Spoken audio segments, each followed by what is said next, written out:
They're responsible for the fastest growing area of crime. They targeted half the British population last year. They really came after me. I lost in the region of about £80,000. We're in. But they are very hard to catch. There's no one at home, no one at home. The scam artist knows that there's a sucker born every day. He's just got to find him. Meet the foreign scam artists who are hitting Britain. €50, £50. I don't have any cash on me. No money, miss. It's scam after scam after scam. From the street scammers of Eastern Europe to the West African scammers targeting us online. How do I get this money to you? Bank transfer. Brilliant. We follow the police as they tackle a crime wave. The scammers have got bottle, but I joined this job to catch the baddies. Do you have the checks? And for the first time, we meet the secret citizen army that's fighting back. She's got a fake check. They'll prey on anybody. You're a thief. And that's where we come in. No way! What are you coming here for? What, are you coming for the view, have you? The lad's in the cab. Lad's in the cab.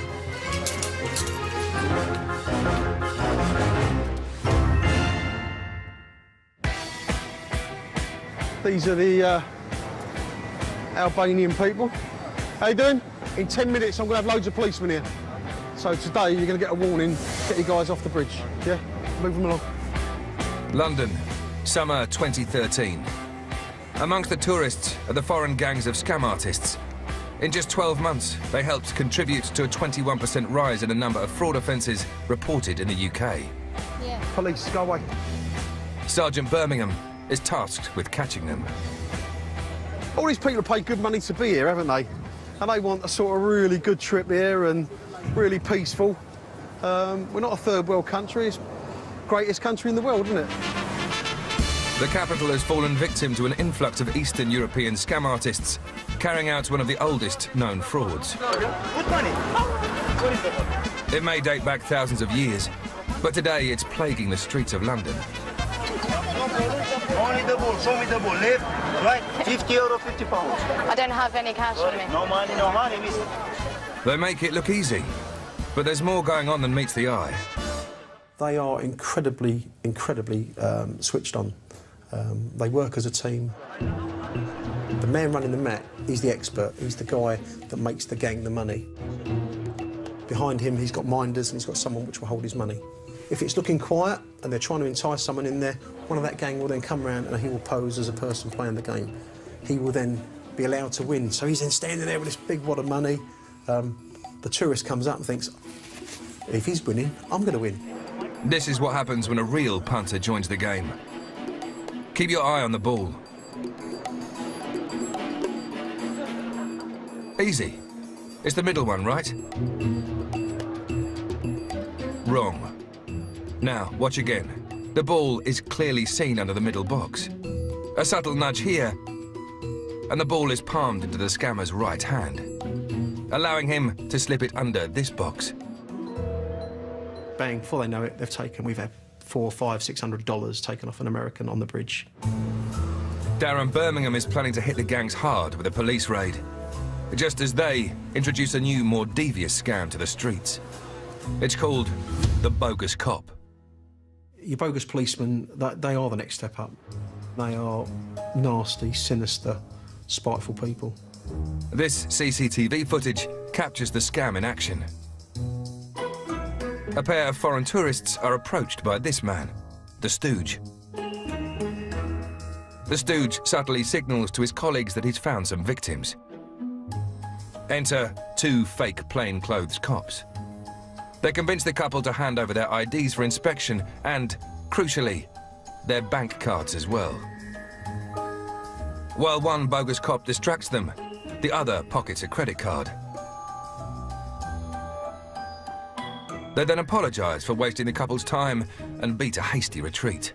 Your bogus police officer, there's no morals or there's no integrity in what they do at all. A glimpse of the warrant card and it's like, oh gosh, rabbit in the headlights. Why are they allowed on the streets of London? I don't know. Why are they allowed in our country? I really don't know. This time the couple do spot what has just happened. Thanks to the CCTV evidence, the three-man gang from Romania was arrested and each scammer received a 16-month prison sentence. As you're well aware, we currently have a large increase in activity involving Romanian Eastern European gangs in the Westminster Bridge, stretching right across London into the West End. For Darren, enough is enough. Today, he's planning a major operation to try and clear the bridge of its scam artists once and for all. Our intention, we're going to deter, identify, prosecute and apprehend offenders. Let's show that the Metropolitan Police has some teeth. 2 o'clock, bang on the plot. Let's be right up for it, OK? But catching the scammers is easier said than done. They have travelled throughout Europe and they make their money by deception. They are good, unscrupulous criminals. The international scammer gangs move with the times. And they have a new weapon of choice. One that has defrauded over 250,000 Brits in the past 12 months. The email scam, basically, you're hitting a vast amount of numbers of people very quickly. You can then figure out your 5 to 10 victims. Email scams take many forms. From the extraordinary financial rewards offered in return for a small upfront fee, to the dating scams where an online Romeo targets your cash. Mary was one victim. All in all, over 10 months I lost in the region of about £80,000. Mary met Richie, who claimed to be a businessman in Ghana, and she fell in love. We felt happy, contented with each other's company online. We just sort of clicked and everything fell into place. Then he started asking for some money. The hooks that dragged me in were the fact, I just believed that it was all true. She paid £80,000 in 4 instalments. But Richie vanished almost as quickly as he appeared. When it was all over, I'd realised what had happened. I was just left feeling totally embarrassed. I just didn't want to tell anybody, I didn't want to speak to anybody. I just wanted to crawl into a hole and die. The British police are almost powerless to prevent the email scammers, as a large proportion of them emanate from Africa. For them, the risk is very minimal because in their eyes, they just think either it's one of those crimes that won't be looked into, or they can just simply shut up the laptop and walk away with whatever amounts of money they've made to date. But a determined group of citizens is fighting back. As soon as you confirm that you have the money, you just call me. OK, sir. Well, listen, I'm going to call you on Wednesday the 15th because the money will be in my account on that day. Ray is a former civil servant turned scam baiter. Scam baiting involves taking on internet scammers. These are the individuals that send you email after email telling you that a relative you didn't know you had in Nigeria has died and left you millions. It's a lie. It's a con. I will have the money on Wednesday the 15th because this is a very important business deal. Some victims have been the most intelligent people in our society. Judges, lawyers, barristers, solicitors, accountants. Ray is part of a secret community trying to help the police by disrupting the plans of the scammers and gathering incriminating evidence that could lead to a prosecution. As scam baiters, we can't prosecute them, but we do help to have them brought before the courts. Mr. Lee, it's Mr. Pricky. How are you, sir? Ray has spent months posing as a potential victim of an email fraud, talking directly to a group of scammers in West Africa. I want to thank you for your email. It was very kind of you to think of me. The man on the phone thinks Ray is called Pricky Sterling. I told you, Pricky, you know, I'm a very straightforward individual. Yes, sir, I've got you. Thank you very much for clarifying.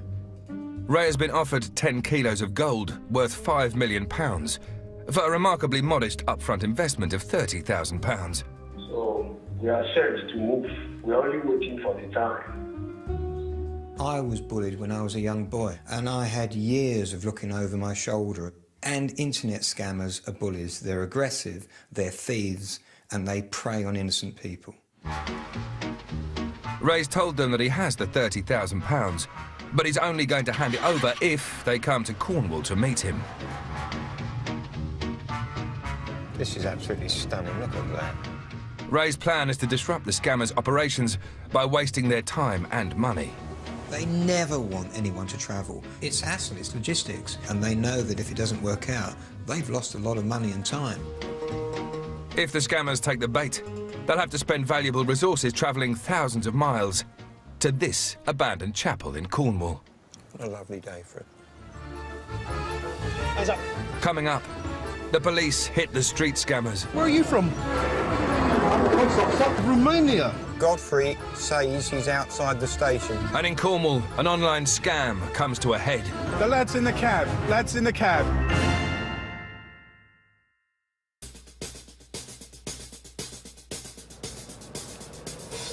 Summer 2013, and Britain is facing a crime wave of fraud.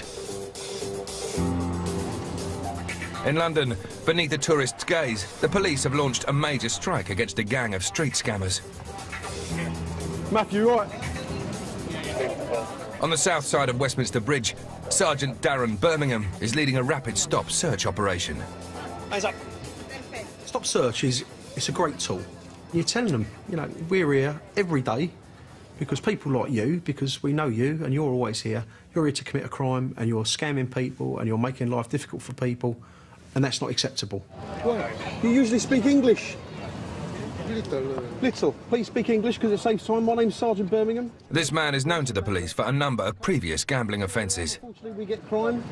Involves a lot of Eastern Europeans involved in theft offences. For that reason, you've been seen loitering around here for some time. I'm going to search you. Do you understand? No, I understand. OK. Well, I'm going to search you. Hands away. You understood that? Thank you very much. On the west side of the bridge, plainclothes officers have spotted a game in progress and prepared to strike.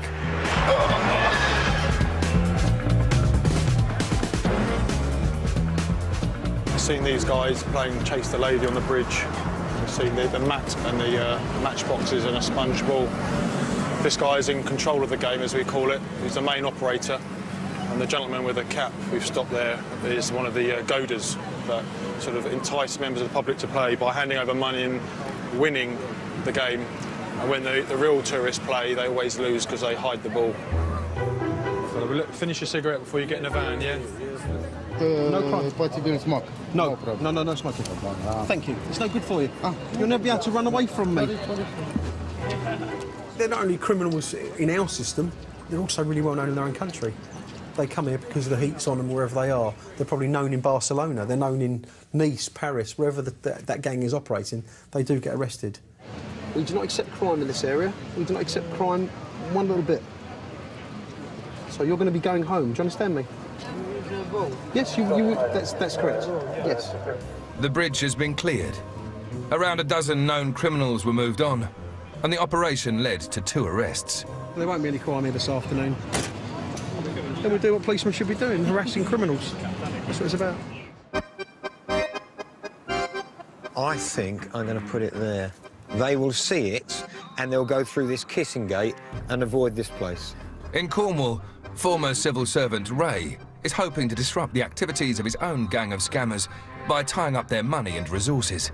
This is a gold scammer. He's bringing a small 5-gram sample of gold for me to assay. He's agreed to do a deal with a group of scam artists. They're offering him £5 million of gold for an upfront fee of £30,000. Ray's only condition: they have to meet him at this remote chapel in Cornwall. If Ray's plan works, the scammers based in Ghana will have to pay for an associate to travel all the way from London to Rame Head to meet him. Oh, Godfrey, how are you? I'm good. I'm at Paddington now. I'll be at Isoplate at 5:21. 5:21. It seems that the scammers have taken the bait and are sending a man called Godfrey to pick up the cash. What are you wearing, Godfrey? Yeah, the blazer. Grey blazer. The operation is on.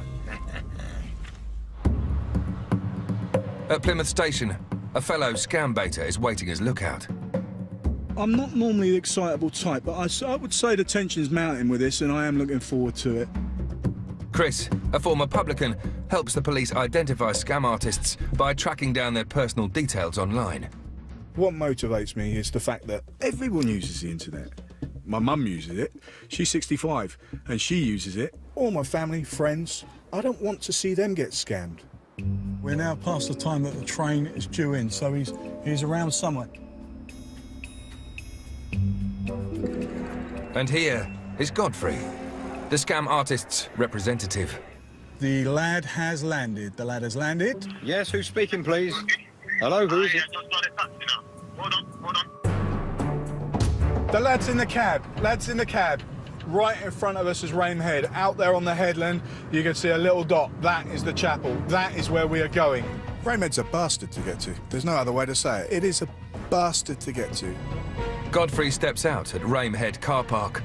He's ready to offer $5 million in gold for an upfront cash payment of £30,000. When he gets out of the taxi, I'm immediately calculating how much he's spent so far, and I can add that to his rail fare. So I'm totting up the money. Ray is pretending to be a local rambler to encourage Godfrey to walk up to the chapel. Yeah, there's a sign on the gate there. That's the chapel. I'm going up there myself now. I'll take it. That's the chapel, yeah. Yeah, beautiful view. Fantastic. Godfrey's getting nervous. He's a long way from home and there's no sign of his contact, Pricky Sterling, or his money. Come on, come on, come on, come on. Godfrey notices our camera. When it follows him, he realizes he's being watched. Ray and Chris close in. Just coming up to the car park. And prepare to confront the man calling himself Godfrey face to face. You're a scammer. No. Yes, you are. You're a guy man. Godfrey, we know all about you. Guy man means scam artist in scammer slang. You're a guy man. I'm not a guy man. You're a guy man. You're an advanced fee fraud. I'm not a guy man. You are. You're a guy man. Where did it go? I'm not a guy man. Why did you come here today? I'm not a guy man. Why have you come here? Why have I come here? Yeah. I'm here to see Pricky. Yeah, that's me. I'm Pricky. So what do you want to see me for? I'm here. It seems Godfrey's forgotten why he's here. I don't get it, man. You do? No. You're a 419 artist. I'm not 419, man. You are 419. 419 is an article in Nigerian law for fraud offences. Sorry, I'm not 419. You are 419. No. You're a guy man. No, wait. I would say I lost my temper a little bit more than I should have done. You're a 419 You're scammer. a dirty fucking thief. Myself? Yes. I got into that alpha mode that I did, but I did lose my temper with him. How can you prove that? How can I prove it? We got the emails. Well, you come in for the view, have you? Have you come in for the view, have you? Why? Where are you going? Scammer.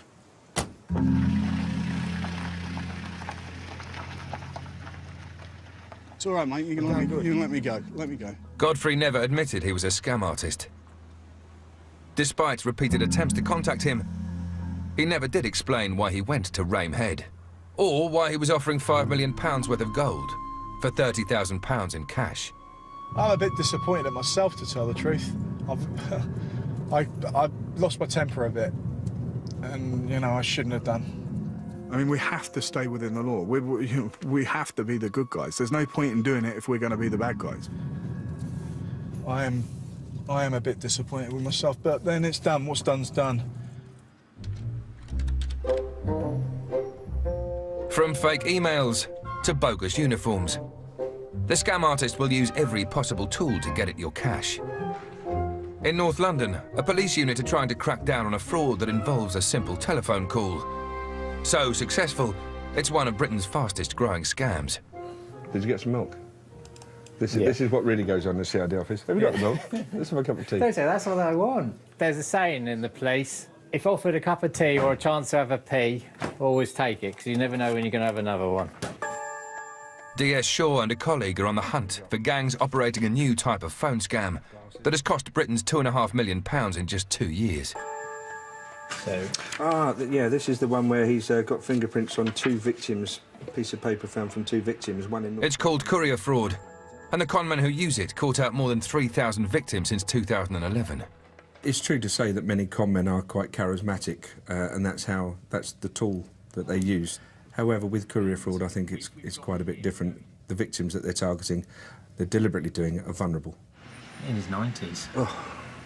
When you're picking on some of the most vulnerable people in the community and people who've actually worked to get the money that they've got, and they're having that money taken off them by people who've never worked and whose families have never worked, that really is a bit low. It does make you angry. This is how the fraud works. One phone call and a courteous voice is all you need for this sneaky little scam. The scammer calls his victim, telling them he's from the bank and there is a problem with their card. He asks the victim to urgently call the fraud line number on the back. And here's the sneaky bit. The victim hangs up the phone. He then calls back to the bank, but the scammer has never even hung up his end of the line. The fraudster, pretending to be from the bank, now asks the victim to confirm their card number and PIN. Now the scammer just needs the credit card itself. The victim is told that a courier will come and collect his compromised card and that a replacement card will be sent to him. But the credit card is actually delivered to the scammer. Andy Welsh was just one victim. They made me call the number on the back of my bank card, and it didn't get through to the bank. From then on in, I was in a world of trouble. That then led on down the road to giving over much more information and, crucially, all my money. Once the fraudsters had Andy's card and PIN, they emptied his account of £5,500. It's like somebody who would stab you and smile at you at the same time, which I think takes an extra level of kind of malice. In North London, Detective Sergeant Shaw has a courier fraud scammer in his sights. The police. He's hoping to surprise a member of a gang who have made thousands of pounds out of their victims in the past year. Here, two courier fraudsters are on a spending spree in a department store using a victim's credit card. They've bought as many designer clothes as they can carry. The receipt is a full 5 feet long, and in total they've spent £7,000. Many of these nominals fall into the category of gold chains and no brains. They've got loads of bling. They've made loads and loads of money. I mean, pots of money. How do you do, Mrs. Ruth? We've come for Osama now. Your husband, when I was here last time, promised me faithfully he'd get him to give himself up. I know. It's not the first time DS Shaw's paid a visit to this address. Now, I keep coming here and I keep getting told that he's not here. So where is he? He is not here because I did told him off before when I was not happy, when I heard everything. Mother said to me, he's a good boy, he doesn't steal from me. Well, my argument to that is, well, the Crays were good to their mum as well, weren't they? When did you last see him? Before the day you came. You haven't seen him since we last came? No, I haven't seen. Believe me, I have no reason to say. And Sama's definitely not here? No. Are we okay to go and have a look for him? No, he's not there. No points of going. I'm telling you. No point. No. But you'll pardon me if I don't take your word for it. Can we go and have a look? Thank you. Morning, sir. How are you? Looking for your son as per usual. Well, he's here. He's not here. Because you did promise us that you were going to bring him to us. Yeah, but he's not back yet, sir. So we're just going to check the wardrobes, yeah? Yeah. Definitely not in here. No. You're going to jump out at me and say boo. When he will come, he will go first thing to you. Believe me. But I have heard that before. I don't like making it difficult for you. You don't need but to I have come. to. You don't need I to do come. need to come. I will send him. As So soon as you he say, comes. but you haven't done it. That's you why I need think to keep coming. I do think that's Somebody possible. used him. I'm okay. telling you, All right. He's a victim. Some children, yeah. Okay. Children used him. Thank you very much. She's a mother, isn't she? And she's going to look after her son. But I think I know when I'm being lied to, and I don't believe that she hasn't been in touch with her son for 6 weeks. Just don't believe that. And I'm hoping that she will get the message to him, because we're not going to stop. Osama's mum never did hand in her boy, but he was eventually arrested a month later and received an 18-month prison sentence for fraud. Coming up, a new scam hits the capital's ticket machines. The scams that people are doing on the ticket machines are the top end of the scamming hierarchy. And Ray and Chris plan their most audacious operation yet. Trafalgar Square was a real challenge. What do you mean, no? She's got a fake check.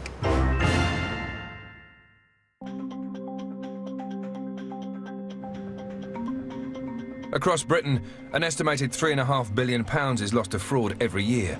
And the scams come in all shapes and sizes. I'll let you know how we get on. All right.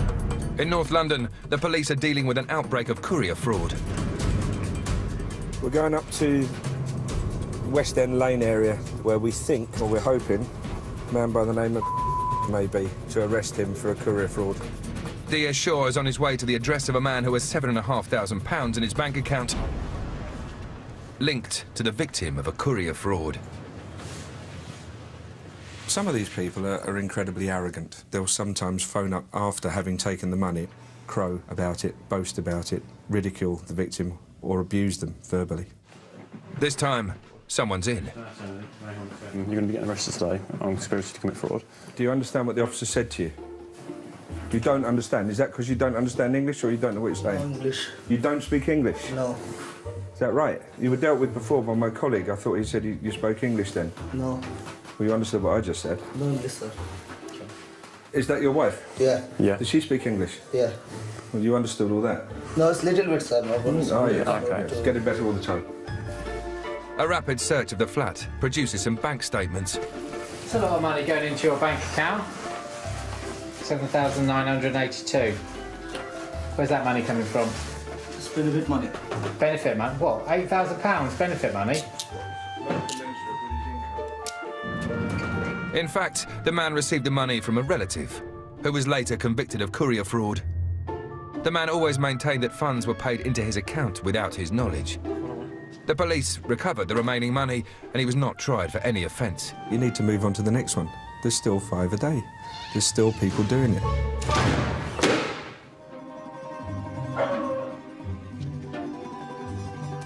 Scam baiters like Chris can't arrest the fraudsters, but they can frustrate them by wasting their time and money.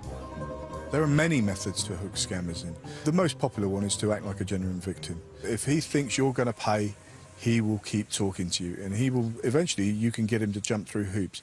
These pictures posted on the Scam Baiter website, 419ETA, show the lengths scam artists have been persuaded to go on the promise of a deal, which may make them think twice about targeting victims in the future. A blonde wig, and also, you know, he's half naked. What did you say to him in that email to get him to do that?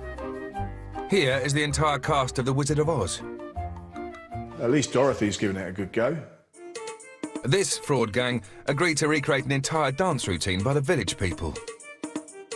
It's fun to stay out the YMCA. It's fun to stay out the YMCA. That's how desperate a lad is to get hold of your money, you know?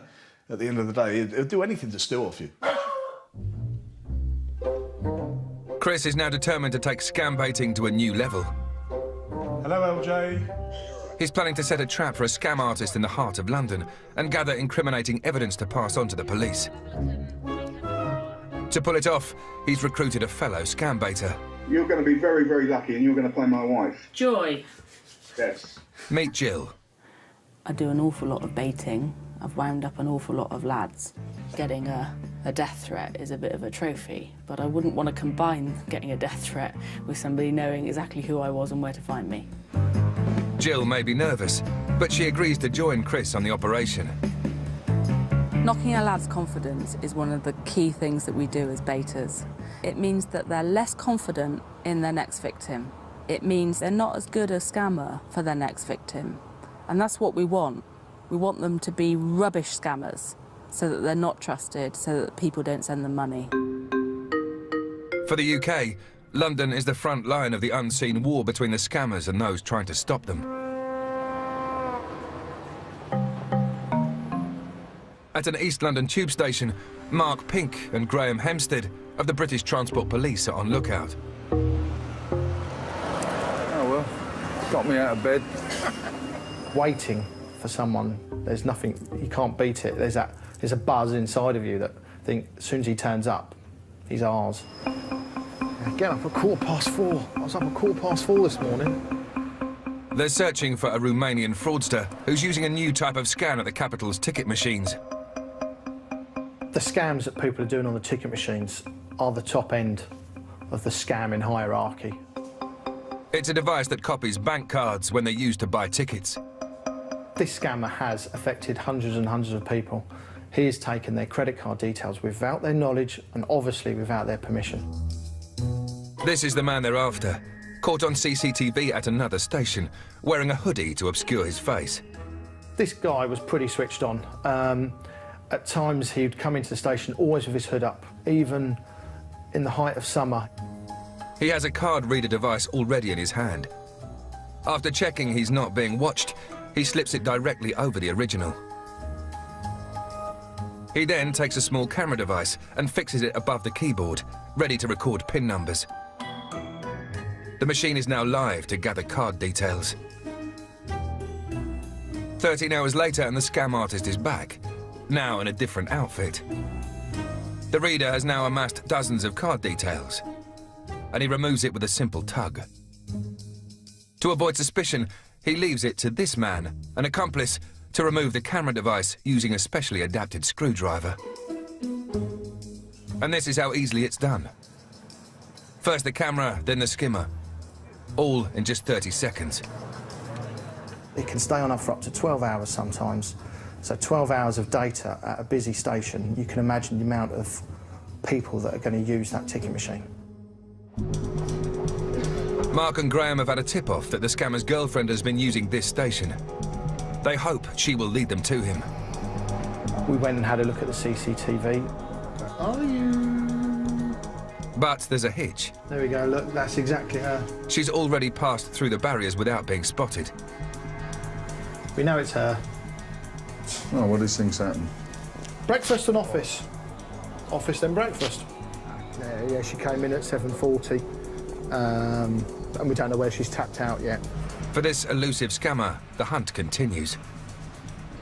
You want to just stamp your feet and throw your toys out the pram and kick the cat, but we know there'll be another day. Every dog has his day, and we were going to arrest this person sooner or later. It's 9 a.m. in Trafalgar Square, and the climax of months of careful scam baiting. Posing as gullible victims are Ray, Jill, and Chris. A group of scammers have offered them £500,000 reward for a small upfront investment. Chris has asked them to bring signed cheques for the full amount. Trafalgar Square was a real challenge, something I don't think has ever been done in the world of scam baiting. The baiters are hoping to catch the scammers with incriminating evidence in the form of fake cheques for the huge sum of money they're promising. But it's not going to plan. Well, are you going to be here at 1:15 with the cheques or not? The scammers aren't yet taking the bait. So, can you make it for 2:30? What do you mean, no? Nobody's showed yet. There have been lots of cry-offs, lots of excuses and some delays. But they are notoriously unreliable. The baiters have been waiting for 6 hours. Finally, an associate of the scammers is on the line and says she's nearby. We're meeting in Trafalgar Square so we can pay you some money and you'll give us 2 cheques in return. Yeah, the problem is traffic. We've just spoken with one, and it's a woman, which is unusual. This is the woman Chris spoke to on the phone, who confirmed she had 2 cheques for him. She seems wary, and the scam baiters can't be sure she has the incriminating cheques. Coming up... You Mrs. Milton? I'm Lynette. Lovely... The bait is taken. I got the signal. And across London... I didn't even see the pinhole camera. Mark Pink finally tracks down his man. You get an adrenaline rush. You start rounding the troops up. If he walked past, we'll just nab him.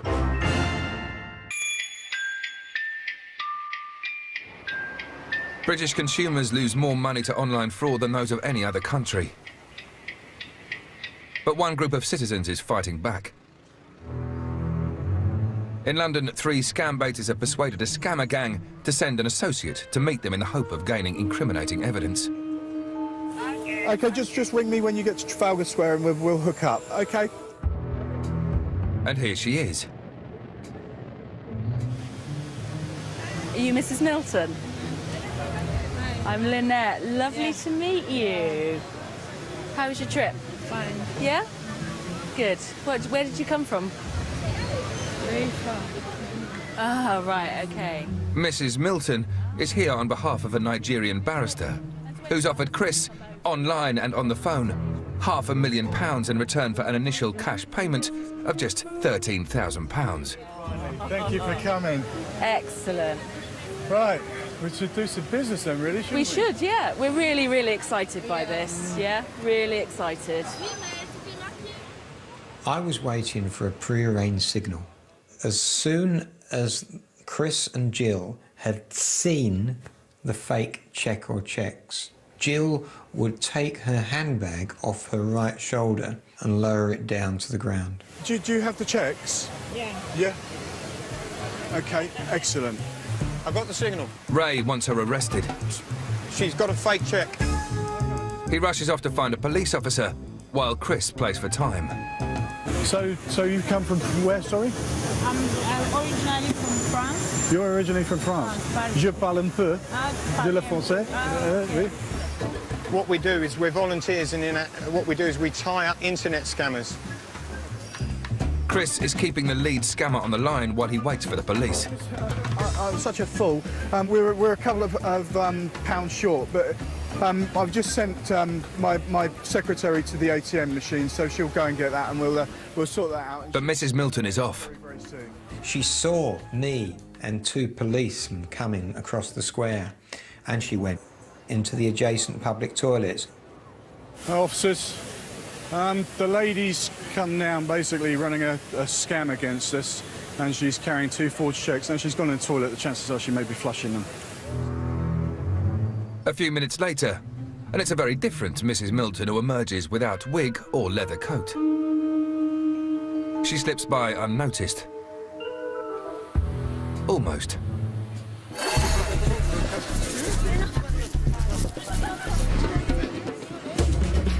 Our producer is the first to catch up with her. We heard the conversation of you on the phone to Chris, saying that you were coming to bring some checks in exchange for some money. It's part of the scam. Do you not know about it? No. We managed to get the police involved. They're not convinced they can do anything. Is she guilty? She's got a wig in her bag. She's here on an alias. She's carrying 2 checks for £250,000 each. Is she guilty? Was Lee Harvey Oswald guilty? A lot of people will say no, but he definitely bloody was. Chris may be convinced, but the £250,000 checks aren't there. The woman who calls herself Janice Milton is let go without being charged. We received a call with a friend today, which he asked me to come here, down here, just to meet somebody and ask the person that if he has money with him. And if the person say yes, so I'm going to give him a call, he will come down. Before she leaves, Mrs. Milton has one last piece of advice. Be careful of scam, be careful.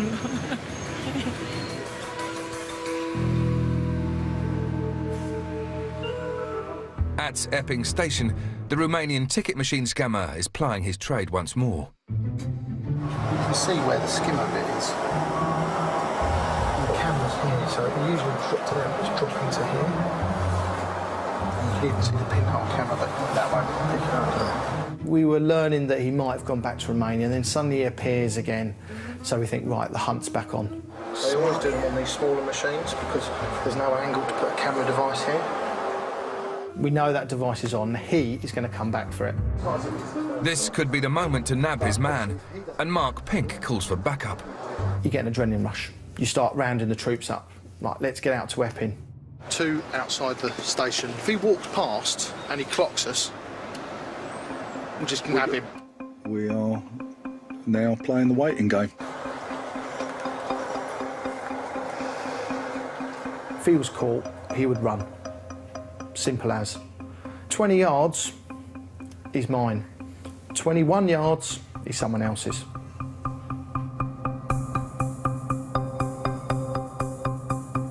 I'm guessing that there's going to be already quite a lot of compromised bank account numbers on that device.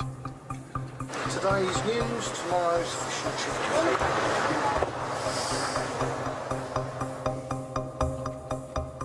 After a 3-hour wait, the suspect finally appears. That moment when he arrived and walked past me, and then he turned and looked at the front of the bus stop, and I thought, that's him.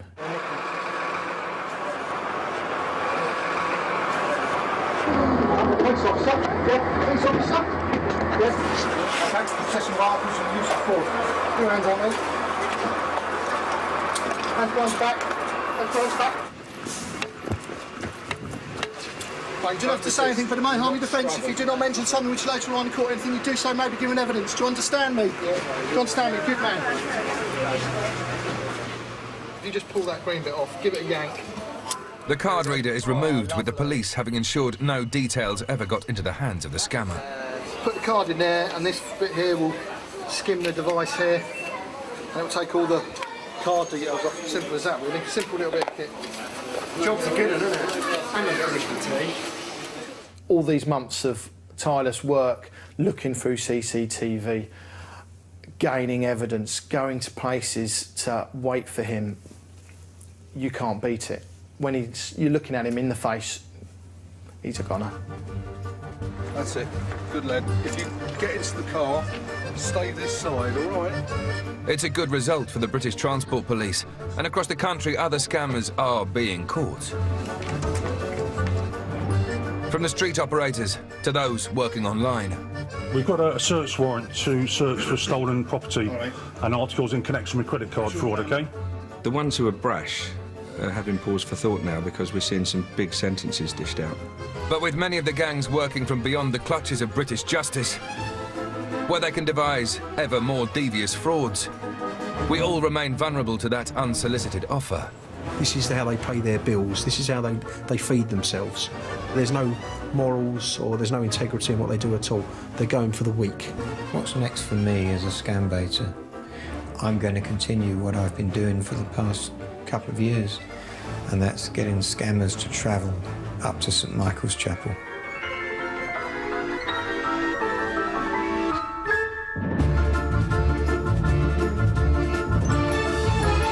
Watch open-mouthed anytime you like. David Blaine, Real or Magic, is available on catch-up now at 4OD.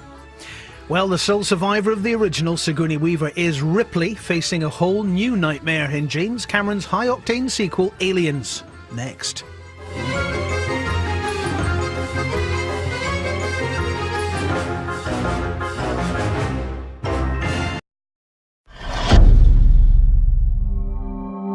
Thank you for watching The Amazing TV. Don't forget to subscribe.